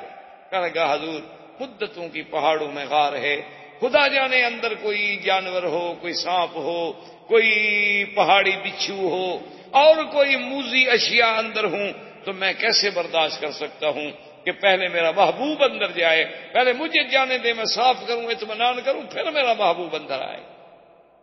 حضور نے فرمایا کہ اچھا ٹھیک ہے. تو حضرت ابو بکر اندر تشریف لے گئے اور کپڑے سے پوری غار کو صاف کیا اور دیکھا کہ کہیں سوراخ ہے، کہیں کوئی چیز ہے، کہیں کوئی چیز ہے. غاریں پرانی سی غاریں تھی تو کہیں کپڑا پھاڑ کے اس میں دے دیا، کہیں کوئی چیز دے دی. بند کر کے اطمینان کرنے کے بعد اس نے عرض کیا ادخل یا رسول اللہ، اب حضور آپ اندر تشریف لائیے. تو علماء نے اس عمل سے ایک مسئلہ استنباط کیا. انہوں نے کہا کہ جب مکے کے جبل ثور کی غار میں پہلے ابو بکر داخل نہ ہوں تو نبی داخل نہیں ہوتے، تو مسلمان کے دل والی غار میں بھی جب تک حب ابو بکر نہیں ہوگی تو حب رسول کبھی داخل ہو ہی نہیں سکتا. یہ اللہ کی حکمت. جو ابو بکر کا منکر ہے وہ رسول کا منکر کہ فمن احبهم فبحبی احبهم ومن ابغضهم فببغضی ابغضهم. میرے آقا نے فرمایا کہ جو صحابہ سے محبت کرتے ہیں وہ دراصل صحابہ سے محبت نہیں، وہ میری محبت ہے. جو میرے صحابہ، اس لیے محبت ہے نا. ومن ابغضهم، اور جن کو صحابہ سے بغض ہے، فببغضی ابغضهم، ان کو دراصل محمد الرسول اللہ سے بغض ہے. صحابہ کا تو بہانہ کرتے ہیں، اصل تو اللہ کے نبی سے بغض. اب جناب کفار قریش کے جو گروپ بن گئے، تم ادھر بھاگو ادھر بھاگو، تلاش کرو تلاش کرو، اور جناب جہاں جاتے ہیں کوئی نشان ہی نہیں ملتا. کیونکہ وہ تنظیم ایسی تھی نا کہ جب صبح ہونے سے پہلے پہلے تو عامر ابن فہیرہ مال لے گئے، اور جہاں جہاں حضور پاک کے قدم تھے، ابو بکر کے قدم تھے، اوپر مال چلا گیا، خلاص نشان مٹ گئے. لیکن ڈھونڈتے ڈھونڈتے ڈھونڈتے ڈھونڈتے ایک گروپ جو ہے وہ عین غار ثور پہ پہنچ گیا. جب وہاں پہنچا وہ گروپ، اب کتابوں میں مختلف باتیں ہیں. بعض لوگ کہتے ہیں، بعض روایات میں یہ بھی ہے کہ ایک عنکبوت نے، عنکبوت کہتے ہیں مکڑی، یہ آپ نے دیکھا نا مکڑی گھروں میں جالا تن دیتی ہے، کوئی گھر ویران پڑا رہے تو اس کی چھتوں کے ساتھ ایسے جالا سا بنا دیتی ہے، یہ اس کو مکڑی کہا جاتا ہے، عربی میں اس کو کہتے ہیں عنکبوت. تو بعض علماء یہ کہتے ہیں کہ اللہ نے اپنے رسول کو محفوظ رکھنے کے لیے صلی اللہ علیہ وسلم وہاں عنکبوت کو حکم دیا کہ یہاں جالا شالا بنا دو، اور ایک کبوتری کو بھی حکم دیا کہ تم بھی یہاں آرام سے بیٹھ جاؤ اپنے انڈوں پہ، کہ جو آگے دیکھے گا وہ کہے گا کمال ہے بھئی، اگر اس غار میں کوئی داخل ہو تو کم سے کم یہ جالا تو ٹوٹے نا، اور غار میں داخل ہو تو یہ آرام سے پرندہ کیسے بیٹھا رہے انڈوں پہ، کم سے کم یہ اڑ جائے، پریشان ہو، کچھ اس میں اضطراب کی حرکات ہوں. ادھر تو کوئی نہیں معلوم ہوتا. لیکن یہ روایات کسی صحیح حدیث میں نہیں ملتی. البتہ بعض روایات میں ہیں جو روایات صحیح ہو سکتا ہے. وما ذلک علی اللہ بعزیز، اللہ کے آگے کون سی مشکل بات. اللہ تبارک و تعالی اگر ہدہد سے حضرت سلیمان علیہ السلام کے لیے اتنا بڑا کام لے سکتے ہیں تو کیا کسی اور پرندے سے میرے مدنی صلی اللہ علیہ وسلم کی حفاظت کا کام نہیں لیا جا سکتا؟ کوئی بڑی بات نہیں. لیکن بہرحال یہ واقعہ کسی حدیث صحیح میں ہمیں ملتا کہ کسی صحیح حدیث مبارک میں ملے. البتہ یہ بات جو ہے یہ بخاری و مسلم میں اور سیاہ ستہ میں موجود ہے کہ جب وہ گروہ آیا تو وہ بالکل عین دروازے کے قریب آ گئے، اور حضرت ابو بکر فرماتے ہیں کہ میں ان کے قدموں کو دیکھ رہا ہوں کہ وہ کھڑے ہیں. اب اس میں بھی دو روایات ہیں. بعض علماء فرماتے ہیں کہ وہ دروازے پر تھے، اور بعض کہتے ہیں کہ نہیں وہ پہاڑ کے اوپر تھی. یہ تو غار تھی نا، اوپر تو پہاڑ تھا نا، تو اوپر جو تھے تو اس میں کوئی ایک دراڑ تھی جس سے وہ نظر آتے تھے. لیکن زیادہ روایات یہی ہیں کہ وہ دروازے پر تھے. یعنی یوں اگر مڑ کے دیکھا جائے تو حضرت ابو بکر گھبرائے تو انہوں نے فوراً کہا کہ یا رسول اللہ لو نظر احدهم تحت قدمیہ لابصرنا. میرا مدنی اگر ان میں سے کسی نے صرف اپنے پاؤں کے نیچے بھی غور کر کے دیکھا تو نیچے تو ہم بیٹھے ہم نظر آ جائیں. اللہ اکبر. حضور نے فرمایا ما ظنک باثنین اللہ ثالثہما. اللہ اکبر.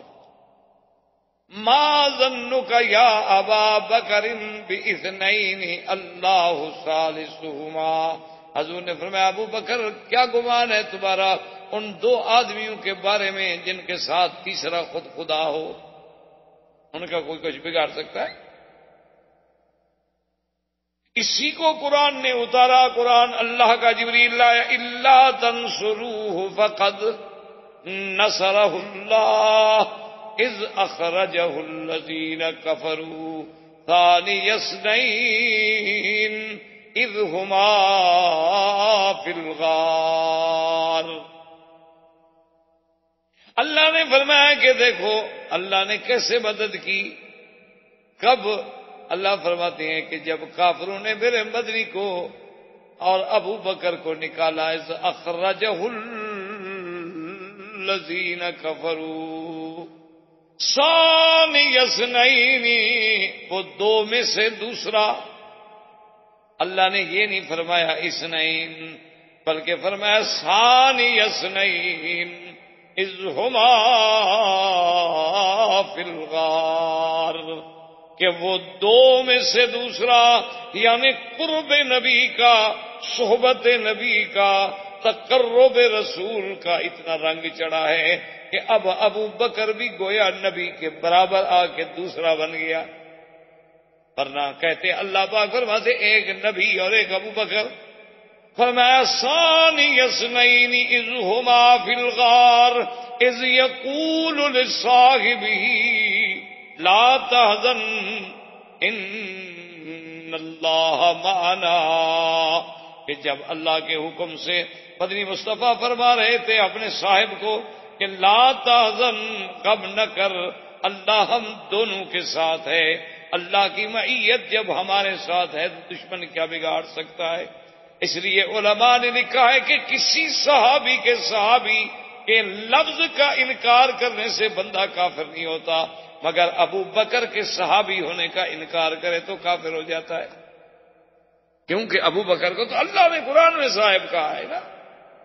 تو اللہ کے قرآن کے تو ایک حرف کا منکر بھی کافر ہے اور ایک آیت کا منکر بھی کافر ہے اور سارے قرآن کا منکر بھی کافر ہے. تو قرآن کہہ رہا ہے کہ اذ یقول لصاحبہ، اور خدا کی شان ہے کسی میدان کا بھی واقعہ نہیں کہ کوئی بندہ یہ کہہ سکے کہ صاحب سے مراد یہ تھے یہ نہیں تھے، یہ تھے یہ نہیں تھے، کیونکہ غار میں یا محمد ہیں یا ابو بکر ہیں اور ہے کوئی نہیں، تو کوئی اور تو صاحب بن ہی نہیں سکتا نا.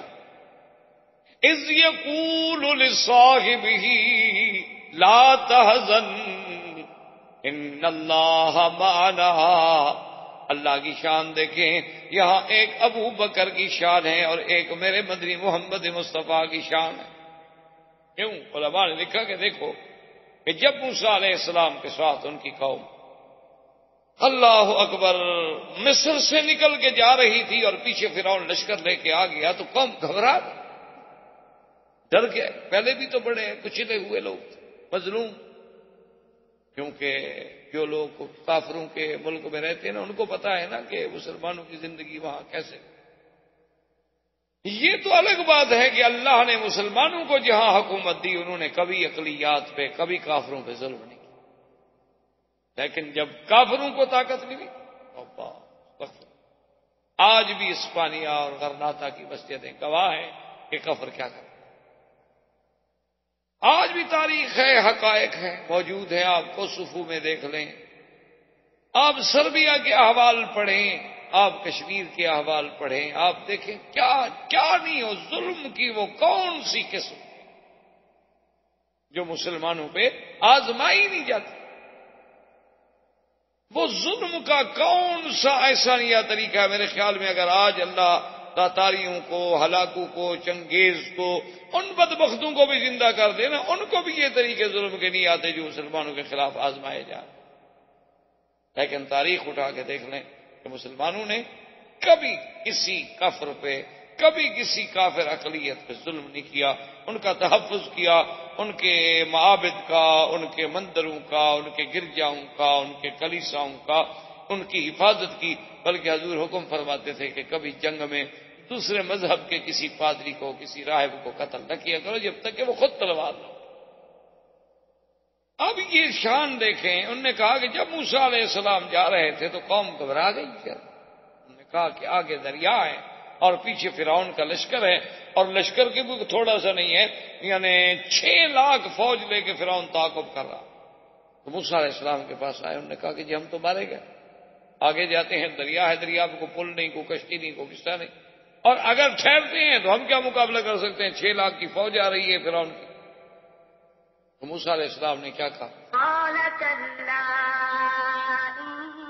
إن معي ربي سيهدين فرمایا قوم مت ڈرو، میرا رب میرے ساتھ ہے، مجھے راستہ دکھائیں۔ انہوں نے کہا یہی فرق ہے موسیٰ اور محمد مصطفیٰ کا کہ موسیٰ علیہ السلام نے کہا میرا اللہ میرے ساتھ ہے، لیکن یہ شان کرم ہے محمد پاک کا۔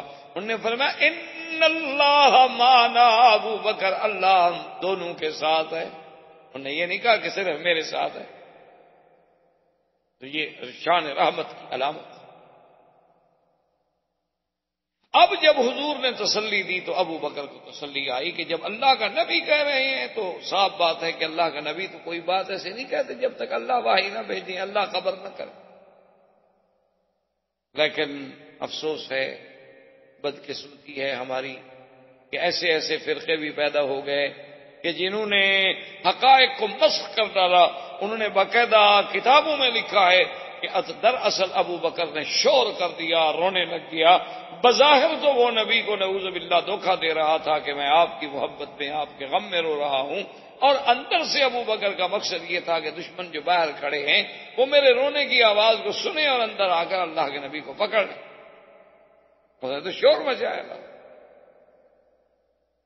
لیکن خدا کی قدرت دیکھو کہ 1400 سال گزر گئے، اس وقت تو وہ شور کافروں نے نہیں سنا، اگر سنتے تو چھوڑ دیتے بھلا، لیکن انہوں نے نہیں سنا۔ ان نے 1400 سال کے بعد ان کے ذاکروں نے شور سن لیا۔ مکے والوں نے جو غار کے اوپر کھڑے تھے وہ تو نہیں سن پائے۔ اگر انہوں نے رونا شور تھا اور وہ شور سن لیا ہوتا تو وہ کب چھوڑ دیتے تھے۔ اور اسی لیے خدا کی شان دیکھیں، وہ تو علام الغیوب ہے نا، علیم بذات الصدور ہے۔ اللہ نے فرمایا لا تحزن، یاد رکھو 2 لفظ ہیں قرآن میں، ایک ہے لا تخف اور ایک ہے لا تحزن، ایک ہے ڈرو نہیں، ایک ہے غم نہ کرو۔ ان دونوں میں بہت بڑا فرق ہے۔ جب آدمی کو اپنا ڈر ہو تو وہاں ہوتا ہے کہ بھئی مت ڈرو، جیسے موسیٰ علیہ السلام کو اللہ نے حکم دیا کہ تمہارے ہاتھ میں کیا ہے؟ اللہ میاں لکڑی، فرما گراؤ، پھینکو، پھینک اسلام پر گو، بھاگے موسیٰ علیہ السلام۔ اللہ فرمایا خذھا ولا تخف، موسیٰ علیہ السلام پکڑو لکڑی، ڈرو شرو نہیں، خیر ہے، یہ تو معجزہ ہے، ہم نے سام بنایا، ابھی لکڑی ہم بنا دیتے ہیں۔ تو موسیٰ کو اپنا ڈر تھا تو اللہ نے فرمایا لا تخف۔ اور اللہ نے اسی موسیٰ کی اماں کو فرمایا کہ جب دشمنوں کو پتہ چل جائے تیرے بچے کا، وَأَوْحَيْنَا إِلَىٰ أُمِّ مُوسَىٰ أَنْ أَرْضِعِيهِ وَإِذَا خِفْتِ عَلَيْهِ فَأَلْقِيهِ فِي الْيَمِّ وَلَا تَخَافِي وَلَا تَحْزَنِي إِنَّا رَادُّوهُ إِلَيْكِ وَجَاعِلُوهُ مِنَ الْمُرْسَلِينَ۔ اللہ نے فرمایا کہ موسیٰ کی اماں اپنے بچے کو دودھ پلا کے صندوق میں بند کر کے ڈرونی دریا میں ڈال لو، لا تخافی، تم اپنا بھی کوئی ڈر نہ کرنا، تمہاری بھی ہم حفاظت کریں گے، ولا تحزنی، اور موسیٰ کا بھی ڈر نہ کر، غم نہ کر، اس کا بھی کوئی فکر نہ۔ انا رادوہ الیک، ہم موسیٰ کو تمہاری طرف لوٹائیں گے، وَجَاعِلُوهُ مِنَ الْمُرْسَلِينَ، اور ہم موسیٰ علیہ السلام کو مقام رسالت بھی عطا فرمائیں گے۔ تو اللہ نے یہاں بھی کیا فرمایا؟ اللہ نے فرمایا اِذْ يَقُولُ لِصَاحِبِهِ لَا تَحْزَنْ، میرا بدنی اپنے سنگی کو، ساتھی کو، صاحب کو کہہ دے کہ وہ تیرا غم نہ کرے۔ وہاں بھی ابو بکر کو غم تھا تو محمد مصطفیٰ کا تھا، نہ اپنا فکر تھا نہ غم تھا۔ اللہ نے لا تخف نہیں فرمایا بلکہ لا تحزن کا لفظ فرما کر ہمیشہ کے لیے دشمنوں کا منہ بند کر دیا۔ حضور صلی اللہ علیہ وسلم غار میں ہیں اور پوری کفر کی طاقت جو ہے نا جناب وہ تلاش میں ہے، لیکن اللہ کی شان ہے کہ ایسا نظم ہے اور یہ سعادت ملی تو صرف صدیق کے گھرانے کو ملی ہے کہ غار کا ساتھی ہے تو ابو بکر ہے، اور سارے دشمنوں کی خبریں لانے والا ہے تو عبداللہ ابن ابی بکر ہے، ابو بکر کا بیٹا ہے، اور نقش مٹانے والا ہے تو ابو بکر کا غلام عامر ابن فہیرہ ہے، اور طعام پہنچانے والی ہے تو ابو بکر کی بیٹی ہے، اور راز نبوت کے لیے مار کھانے والی ہے تو وہ ابو بکر کی بیٹی ہے، جس کو اللہ اتنی نعمتیں دے اس کی شان میں کون کمی کر سکتا؟ یہ تو ہماری کم عقلی ہے، ہمارے ان دوستوں کی کم عقلی ہے کہ جن کو آج تک اصحاب رسول کی عظمت اور مقام جو ہے وہ سمجھ نہیں آ سکتا۔ روزانہ باقاعدہ تنظیم سے عبداللہ ابن ابی بکر جا کے حال پہنچاتے ہیں کہ یا رسول اللہ آج کافروں نے یہ کیا یہ کیا یہ کیا۔ عامر ابن فہیرہ مال چراتے چراتے نقصان مٹاتے ہیں اور 7 بکریوں کا دودھ پہنچا دیتے ہیں۔ بی بی اسما کھانا پہنچا دیتی ہیں عامر ابن فہیرہ کو، اور عامر ابن فہیرہ آگے کھانا پہنچا دیتے ہیں، اور ایک دلیل ہے راستہ دکھلانے والا وہ یہودی ہے۔ اسی لیے علماء نے لکھا کہ اگر اللہ چاہتے تو جو خداوند قدوس معراج کی رات میں بیت المقدس کو اٹھا کے اللہ کے نبی کے سامنے کر سکتے ہیں تو کیا مدینے کا راستہ نہیں دکھلا سکتے؟ حضور صلی اللہ علیہ وسلم کے لیے مدینے کا راستہ کھول دینا کوئی مشکل بات ہی، سارا مدینہ سامنے کر دیں، لیکن امت کو سبق دینا تھا کہ اگر کوئی راستے کے امور میں، کسی جہاد رانی میں، کسی راستے کی سفر کی معلومات کے لیے، دنیاوی علوم حاصل کرنے کے لیے اگر یہودی نصرانی کافروں سے معاملہ کیا جائے تو کوئی منع نہیں۔ اس لیے جو دلیل تھا، جس کے ذمے تھا کہ تم نے ہمیں خفیہ راستے سے مدینہ منورہ پہنچانا ہے، وہ کافر تھا۔ اچھا خدا کی شان ہے کہ وہ کافر بھی اتنا پکا تھا کہ اس نے آخر وقت تک غداری نہیں۔ آج کا کوئی مسلمان ہوتا ہے تو بڑا اعلیٰ سودا کرتا ابو جہل سے، کیونکہ آج کل تو مسلمان ماشاءاللہ مانا یہی ہوتا ہے نا کہ ہر بات پہ کمیشن، ہر بات پہ سودا، تو اس نے بھی غداری نہیں۔ اب حضور صلی اللہ علیہ وعلا آلہ واصحابہ وسلم تسلیما کثیرا کثیرا 3 راتیں رہنے کے بعد غار سے اب کافر تو تھک گئے۔ 3 راتیں کو مذاق تو نہیں ہوتی نا کہ 3 دن اور 3 رات پورے مکے کے راستے سارے جو ہیں کنگھال ڈالو اور کہیں سے کوئی خبر نہ ملے، تو ذرا وہ تھمے اور حضور اپنے اونٹنیوں پر سیدنا ابو بکر کے ساتھ ایک خالص خفیہ طریق سے، خفیہ راستے سے غار سے نکل کے آپ نے سفر اختیار فرمایا۔ اور صحیح حدیثوں میں واقع آتا ہے کہ یہ سفر ہوتے ہوتے ہوتے ہوتے جب حضور صلی اللہ علیہ وسلم، آج بھی آپ اگر مکے سے مدینہ منورہ جائیں نا اپنی گاڑیوں پر بھی روڈ جائیں تو آپ نے دیکھا ہوگا کہ آپ یہی روڈ جو ہے طریق الہجرہ یا طریق المدینہ لے کے نکلیں تو آگے رابق سے پہلے پہلے جدے سے راستہ آتا ہے اور وہاں یہ مکے والا راستہ بھی جا کے مل جاتے ہیں، پھر آگے جا کے ایک راستہ یوں آ رہا ہے اور ایک یوں جا رہا ہے، یوں آگے جا کے مل گئے۔ حضور پاک تو پہاڑوں سے آ رہے تھے، یہ جو راستے میں وادیاں ہیں جیسے وادی عثفان ہے، وادی قدید ہے، یہ ساری وادیوں کے قریب قریب پہاڑوں سے گزرتے ہوئے، کیونکہ اس زمانے میں اونٹوں کا سفر ہے، وہ کاریں ہیلی کاپٹر تو نہیں تھے۔